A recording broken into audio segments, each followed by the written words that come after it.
আবার অনেক দিন পর ইচ্ছা হলো বাড়ি থেকে একটু দূরে পাড়ি দিতে।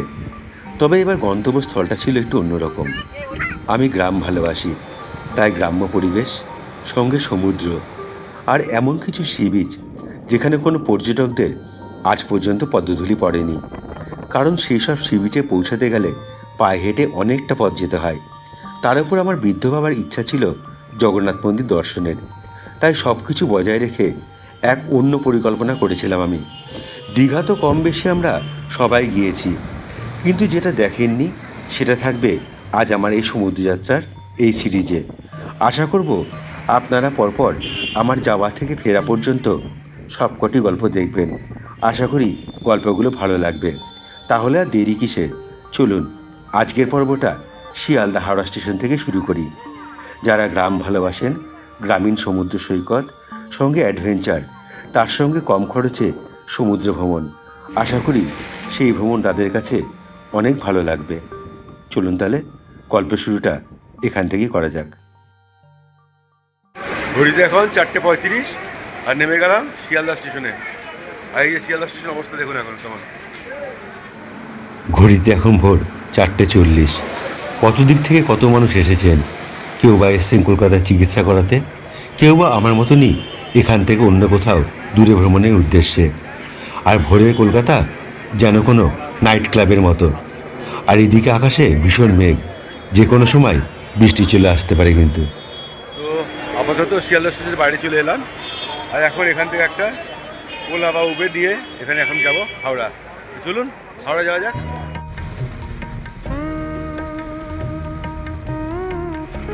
পরিবর্তনে কলকাতার নতুন সাজ, কিন্তু তা সম্পূর্ণ উপলব্ধি করার আগেই হঠাৎ বৃষ্টিতে ভিজে গেলাম। সেই ভেজা অবস্থায় উবের ক্যাব বুক করে চলেছি হাওড়া স্টেশনের উদ্দেশ্যে। বাইরে ঝমঝমিয়ে বৃষ্টি, গাড়ির বাইপার বারবার উঠানামা করলেও বাইরের পরিবেশ স্পষ্ট দেখা যাচ্ছিল না। অনেকদিন পর কলকাতায় এলাম। হাওড়া ব্রিজের উপর দিয়ে চলেছি এখন, আর স্টেশনের খুব কাছেও চলে এসেছি। 250 টাকা ভাড়া পড়ল আমার শিয়ালদা থেকে হাওড়া অবধি।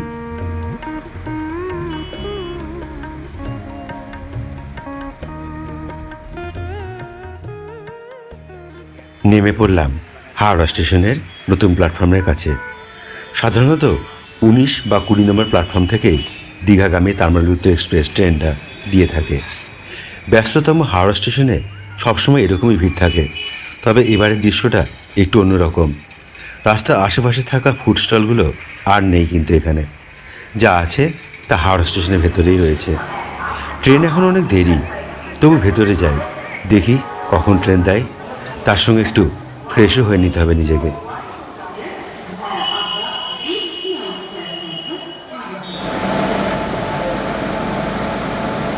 দাঁড়িয়ে আছি এখন হাওড়া দীঘা তাম্রলিপ্ত এক্সপ্রেসের সামনে।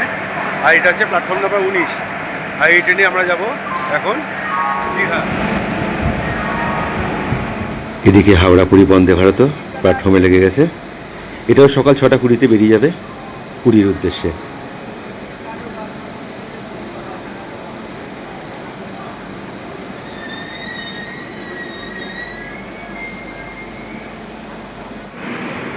এগুলো সব এসি কম্পার্টমেন্ট, আর এগুলোর পরে হচ্ছে D1, D2, D3। তো এখন আমাকে অনেকটা রাস্তায় হেঁটে যেতে হবে এদিকে, তারপর আমি আমার কোচে পৌঁছাবো। এই হলো আমাদের কোচ নাম্বার D7। আর D7-এর কোচটা দেখুন এরকম। আর এই হচ্ছে আমাদের সিট 85, 86, 87। 85টা পড়েছে একদম উইন্ডো সাইড, আর এদিকে আছে 88, 89, 90। দুটো উইন্ডো সাইড পেয়েছি।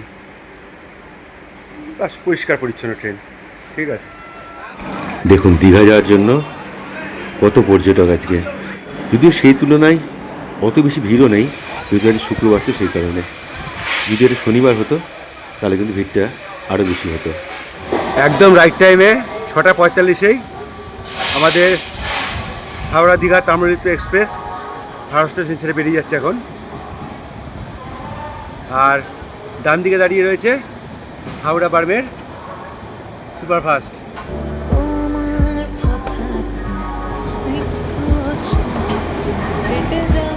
এই ট্রেনে প্যান্ট্রি কার রয়েছে, তাই ব্রেকফাস্টের বা রাস্তায় খাওয়ার কোনো অসুবিধা হবে না।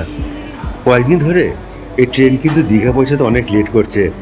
গতকালকেও নাকি হাওড়া থেকে তো রাইট টাইমে বেরিয়েছিল, কিন্তু সাঁতরাগাছিতে গিয়ে 4 ঘন্টা দাঁড়িয়েছিল। আজ কী হবে কে জানে।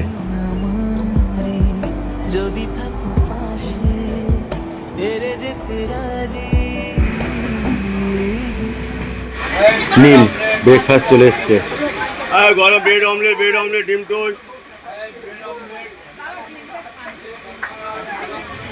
কলকাতা আমিও ঠিক ভালো মতো চিনি না, ওটা কি ব্রিজ বলতে পারবেন কেউ? জানা থাকে অবশ্যই কমেন্টস করবেন। কিন্তু ট্রেনের প্লাস পয়েন্ট হচ্ছে এখানে খাবার রাখার ট্রে রয়েছে, আর এখানে জলে রাখার জায়গার ব্যবস্থা, আর পা রাখার জন্য স্পেস কিন্তু বেশ অনেকটাই। হাওড়া স্টেশন থেকে ট্রেনটাকে এতগুলো ট্র্যাক চেঞ্জ করতে হয়, সেই জন্য এখানে অনেকটা সময় লেগে যায়। কিন্তু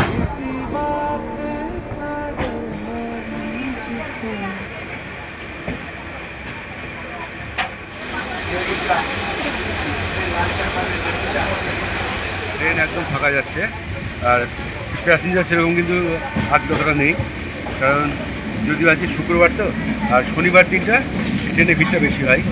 আর আজকে দেখুন প্যাসেঞ্জার খুবই কম, মানে অনেক সিট খালি যাচ্ছে। কিন্তু হাওড়া স্টেশন থেকে ছাড়ার পর পরবর্তী স্টপেজ হচ্ছে সাঁতরাগাছি। সাঁতরাগাছি পারফেক্ট টাইম হচ্ছে 7:04, কিন্তু আজকে ঢুকছে 7:14, লেট করছে ট্রেনটা। আর এখন ক্রস করছে দাসনগর স্টেশন, আর এই স্টেশন তো দাঁড়ায় না।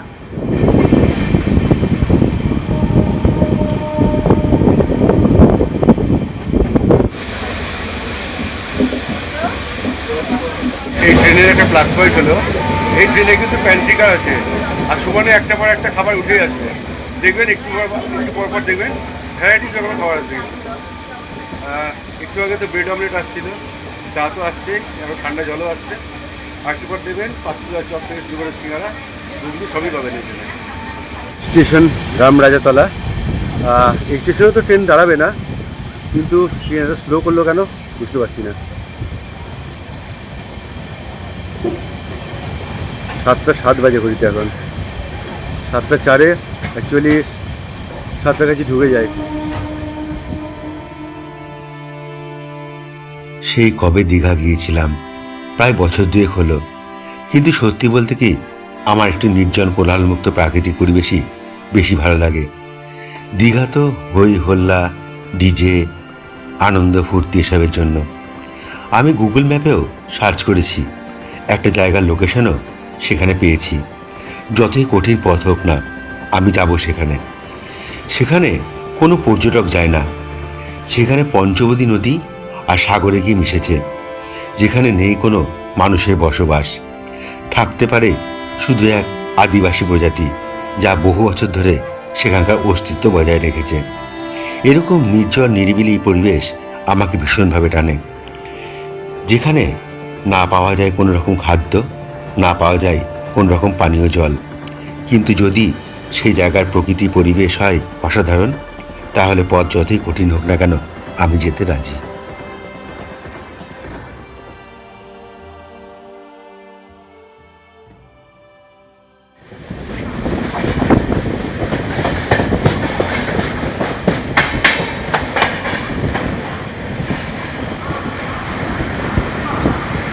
স্টেশন সাঁতরাগাছি ঢুকলো এখন।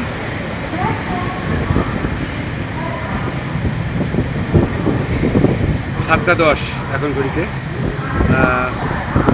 7:04 আসার কথা ছিল এটা ট্রেনটা। For the kind attention of the passengers, train number 389. এখানে অল্প কিছু প্যাসেঞ্জার আছে যারা এই ট্রেনে উঠবে মনে হচ্ছে। সাঁতরাগাছি থেকে অনেকে ওঠে দীঘা যাওয়ার জন্য, আর এই সাঁতরাগাছি থেকে অনেক লোকাল ট্রেনও ছাড়ে কিন্তু দীঘা যাওয়ার জন্য, যার ভাড়া পড়ে 45 টাকা।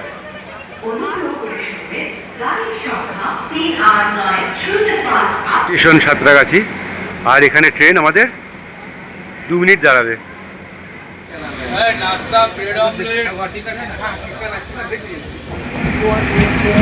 দুটো ট্রেনের রেস লেগেছে এখন, একটা লোকাল আর আমাদের তামিলনাড়ু এক্সপ্রেস। দেখা যাক কি আগে যাই।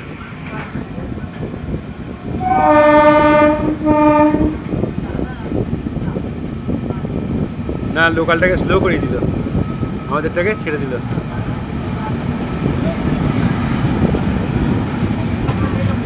এই হাওড়া লাইনে যে কোনো লাইন দিয়ে ট্রেনে গেলে এই সমস্ত দৃশ্যগুলো কিন্তু বেশ দেখা যায়, বিশেষ করে ট্রেনের রেসগুলো।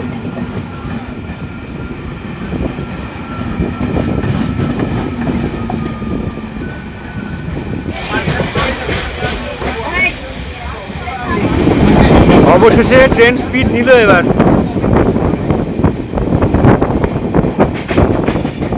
এই গতিটাই দেখছিলাম যে কখন দেবে, এতক্ষণ ঝিমি ঝিমি যাচ্ছিল।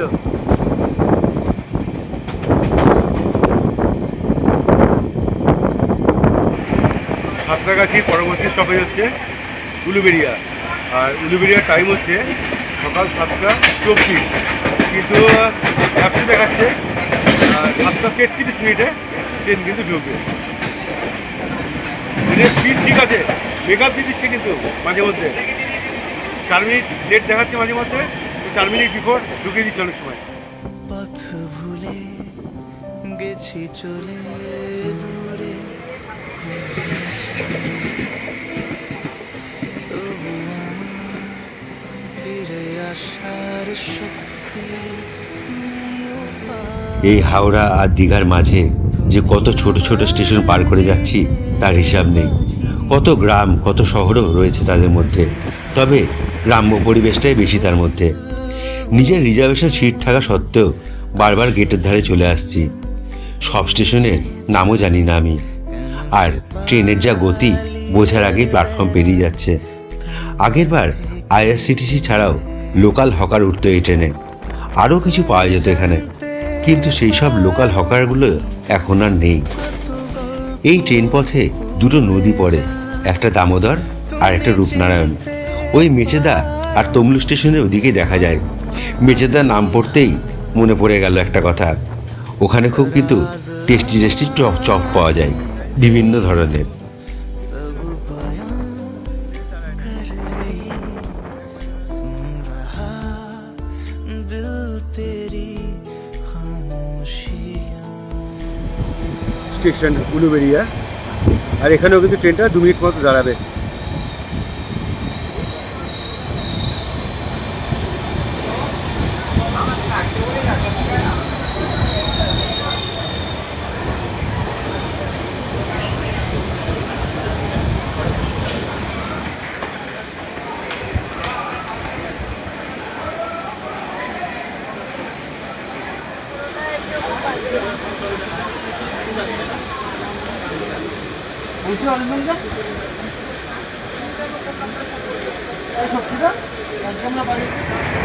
সাতটা 39 এখন, আর উলুবেড়িয়া ছেড়ে ট্রেন চলে যাচ্ছে, আর পরবর্তী স্টপেজ হলো মেচেদা।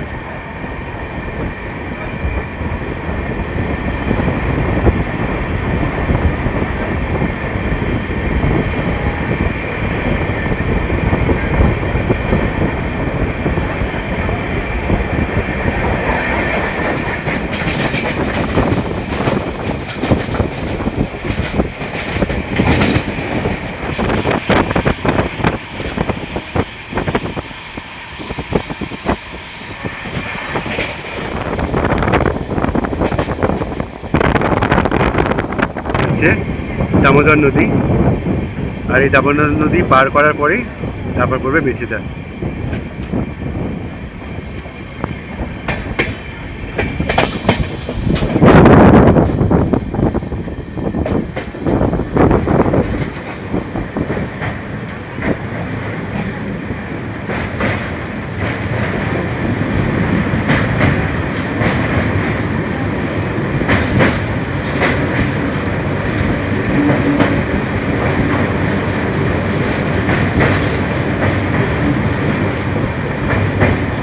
এখনো তো বর্ষা সেভাবে শুরু হয়নি, তবে জল কত দেখুন এখন।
কোলাঘাট। যারা বাসে করে দীঘা যান তারা এই কোলাঘাট হাই রোডের ওপরেই রেস্টুরেন্টে ব্রেকফাস্ট করেন দেখি। আমাদের ওদিকে যে ইলিশ মাছের আমদানি হয় না, তাই কোলাঘাটের মাছই বেশি সেখানকার।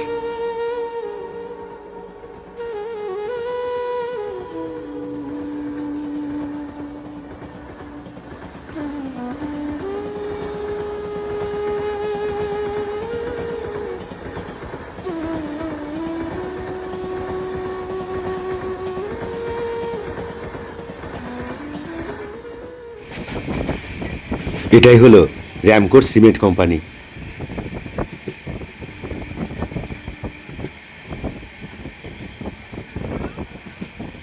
স্টেশন কেচেদা, আর প্ল্যাটফর্মটা ওই পারে দিয়েছে।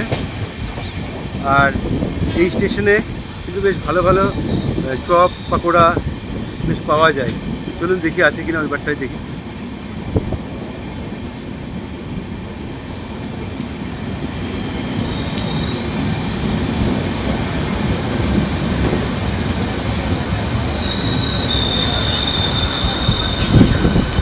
আর এখানেও ট্রেন 2 মিনিট দাঁড়াবে।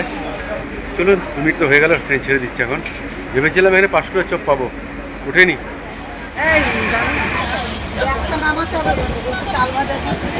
তাহলে কিছু আমি একা খাবো? আরেকটা দেন, আরেকটা দেন।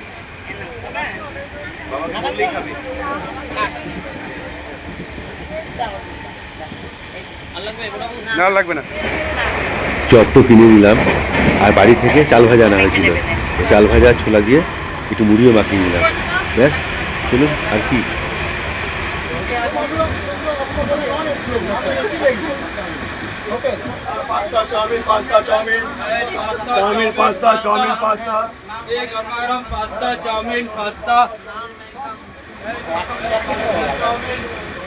तुझ में के ये दिल मेरा बह जाएगा, इसी बात का डर है मुझको। স্টেশন তমলুক, অনেক লেট ট্রেন, প্রায় আধ ঘন্টা।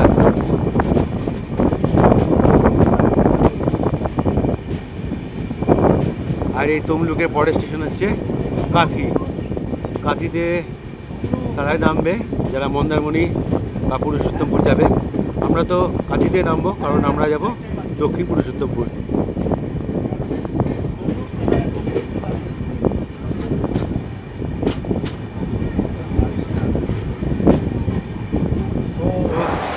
দাঁড়িয়ে পড়লাম, এখন তমলুক স্টেশন দাঁড়িয়ে আছি। আর এখানে ট্রেনটা 2 মিনিট দাঁড়াবে।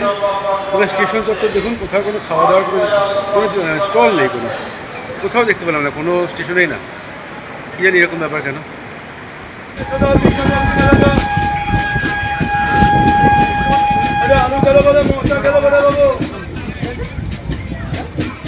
পরবর্তী স্টপেজ কাঁথি। আমরা কাঁথিতেই নেমে যাব, আর ওখান থেকে আমরা যাব পুরুষোত্তমপুর। দারুণ জায়গা, চলুন দেখবেন, চলুন। এই হলো রূপনারায়ণ নদী। এখন তো বর্ষা এখনো সেইভাবে আসেনি, তবুও নদী একদম ভরাট হয়ে রয়েছে। আর কিছুটা মাঝে মধ্যে বালির চড়ও পড়ে গেছে মাঝে মাঝে।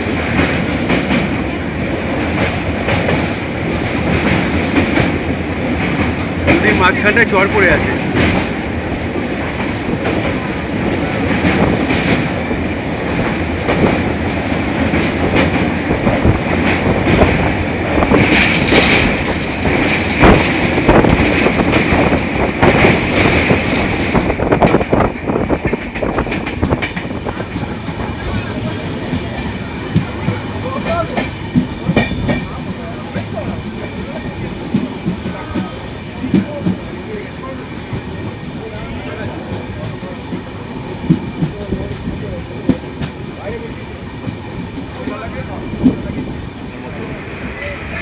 স্টেশন কাঁথি।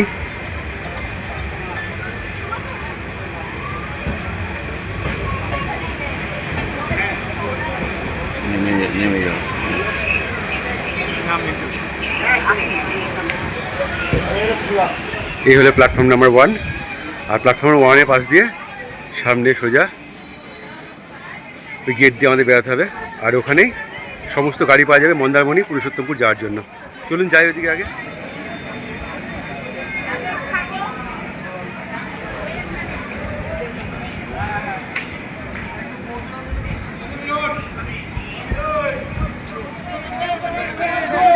স্টেশনের বাইরে এরকম প্রচুর অটো টোটো 4 চাকা সমস্ত গাড়ি পাওয়া যাবে এখানে মন্দারমণি যাওয়ার জন্য, পুরুষোত্তমপুর যাওয়ার জন্য। দেখি কি পাই, আমরা তো আসলে 7 জন আছি,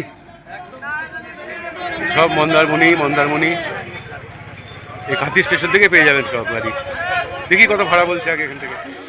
একটা অটো ভাড়া করে চললাম দক্ষিণ পুরুষোত্তমের দিকে। ভাড়া পড়লো আমাদের 500 টাকা রিজার্ভ।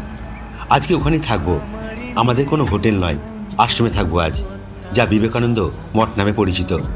পরিবেশটা অনেকটা গ্রাম্য নিরিবিলি, আর সেখান থেকেই আমার যাত্রাপথ হবে সেই অজানা এক নতুন সমুদ্র সৈকতের, যা ইউটিউবে আজ পর্যন্ত কেউ দেখায়নি, কেউ যায়ওনি সেখানে। চলুন আজকের ভিডিওটি এ পর্যন্তই, দেখা হচ্ছে আবার পরবর্তী ভিডিওতে। তাহলে যারা নতুন অবশ্যই কিন্তু সাবস্ক্রাইব করে রাখবেন নতুন ভিডিওটি দেখার জন্য, আর ভালো লাগলে লাইক শেয়ার করেও রাখবেন। থ্যাংক ইউ, অসংখ্য ধন্যবাদ। আসছি আজকে, টাটা।